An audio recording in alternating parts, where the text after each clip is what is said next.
Friends, आज के lecture में आप सभी का स्वागत है। आज हम चर्चा करेंगे वेव पैकेट अर्थात तरंग संघ की। वेव पैकेट का कंसेप्ट क्या है, इसकी आवश्यकता क्यों है, इसके बारे में हम आज विस्तार से चर्चा करेंगे। क्वांटम यांत्रिकी के विकास और इसके बारे में जो हमने पिछली चर्चाएं की है, लेक्चर्स में आपने पढ़ा है कि हम किसी भी कण के साथ एक तरंग व्यवहार समन्वित रहता है और तरंग व्यवहार को व्यक्त करने के लिए हमने एक वेव पैकेट की रचना, वेव फलन की परिभाषा आप लोगों के सामने की थी और इस तरंग फलन को के व्यवहार को व्यक्त करने के लिए श्रोडिंगर समीकरण हमने प्रस्तावित की थी। आज हम इसके बारे में थोड़ा सा और आगे विस्तार से चर्चा करते हैं। सामान्यतः किसी भी गतिशील कण के साथ जो डी ब्रॉगली तरंग दैर्ध्य संबद्ध होती है,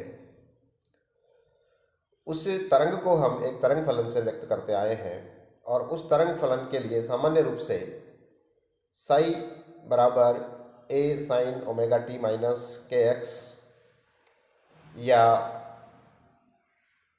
कॉस के एक्स माइनस ओमेगा टी या ई की पावर आयोटा के एक्स माइनस ओमेगा टी या माइनस ऑफ या ई की पावर माइनस ऑफ आयोटा के एक्स माइनस ओमेगा टी, ऐसे सूत्र हमने व्यक्त किए हैं। ये जो तरंग फलन है वास्तव में एक ऐसी तरंग को व्यक्त करते हैं जिसकी स्थिति माइनस अनंत से लेकर के प्लस अनंत तक हो सकती है। अर्थात यदि हम इससे संबद्ध कण की स्थिति का निर्धारण करना चाहें तो हम कहेंगे कि कण की स्थिति माइनस अनंत से लेकर के प्लस अनंत तक कहीं पर भी हो सकती है। अर्थात कण की स्थिति का निर्धारण करना उचित नहीं है, या ऐसे कह सकते हैं कि कण की स्थिति में जो अनिश्चितता है वह अनंत है। इसके विपरीत इस कण का संवेग पूर्ण रूपेण निर्धारित किया जा सकता है, अर्थात ये एक निश्चित संवेग के कण को निरूपित करेगा। अगर हम देखेंगे तो ये जो परिस्थिति है ये हमारे क्वांटम यांत्रिकी के मूल सिद्धांत अनिश्चितता सिद्धांत के विपरीत है, जो बताता है कि किसी भी समक्षणिक मेजरमेंट में, मापन में स्थिति और संवेग दोनों में जो अनिश्चितताओं का गुणनफल है वह h क्रॉस अपॉन 2 से कम नहीं हो सकता, अर्थात अनिश्चितता शून्य नहीं हो सकती। इस कठिनाई को दूर करने के लिए श्रोडिंगर ने एक नया विचार प्रस्तुत किया और उसने प्रस्तावित किया कि हम कण से संबद्ध तरंग को एक सिंगल वेव की बजाय बहुत सारी तरंगों के समूह से बना हुआ मान सकते हैं और इस समूह को हम तरंग समूह या तरंग पैकेट कहते हैं। तो तरंग अर्थात किसी कण से संबद्ध तरंग एक तरंग न होकर के बहुत सी तरंगों का समूह है और ये समूह जो है वो इस प्रकार से गति करता है कि इसका जो आयाम है वह एक निश्चित स्थान पर बहुत अधिक और बाकी स्थानों पर बहुत कम हो, क्योंकि हमने देखा था कि जो तरंग फलन है उसकी भौतिक सार्थकता हमने कण के पाए जाने के प्रायिकता के रूप में व्यक्त की थी। तो तरंग पैकेट एक ऐसी तरंग फलन के द्वारा व्यक्त किया जाना चाहिए जिस का जो मान है वो एक विशेष, जहाँ कण के होने की संभावना बहुत अधिक है वहाँ उसका आयाम बहुत ज़्यादा हो और बाकी स्थानों पर उसका मान बहुत कम हो। तरंग पैकेट की निर्माण को गणितीय रूप से समझने के लिए उससे संबंधित कुछ गणितीय राशियों को हम परिभाषित करते हैं, जिसमें सबसे पहले है phase velocity and group velocity, अर्थात कला वेग और समूह वेग। सरलता के लिए हम बहुत सारी तरंगों का विचार न करके केवल दो तरंगों का विचार करते हैं। मान लीजिए कि दो तरंगें हैं जिनके मान हम इस प्रकार से ले रहे हैं कि उनकी आवृत्तियां लगभग बराबर सी हैं, ओमेगा 1 और ओमेगा 2, अर्थात ओमेगा 1 और ओमेगा 2 के बीच जो अंतर है वह अत्यल्प है। और अभी सुविधा के लिए मान लेते हैं कि दोनों तरंगों के आयाम समान हैं a। तो दो तरंगें बनकर के मिलकर के एक वेव पैकेट का निर्माण करती है। Psi 1 xt equal to A sine ω1t minus k1x, और दूसरी तरंग है हमारी साई 2 बराबर xt बराबर ए साइन ω2t माइनस k2x, और ये दोनों तरंगें मिलकर के एक तरंग समूह का निर्माण करती है। तो परिणामी तरंग या परिणामी जो तरंग समूह है वो इनके अध्यारोपण से प्राप्त होता है।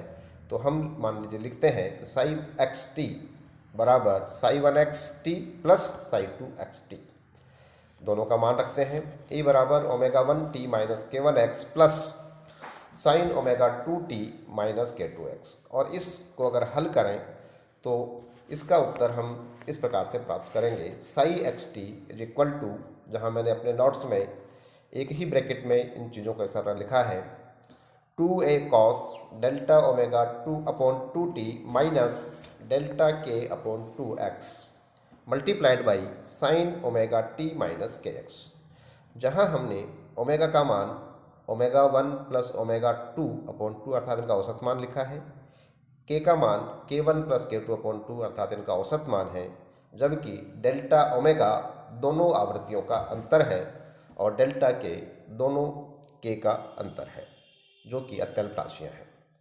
अगर हम इस समीकरण को देखें तो इस समीकरण से हमें समझ में आता है कि यह एक ऐसी तरंग को व्यक्त करती है जिस तरंग का आयाम 2a cos delta omega t upon 2 minus delta kx upon 2 है।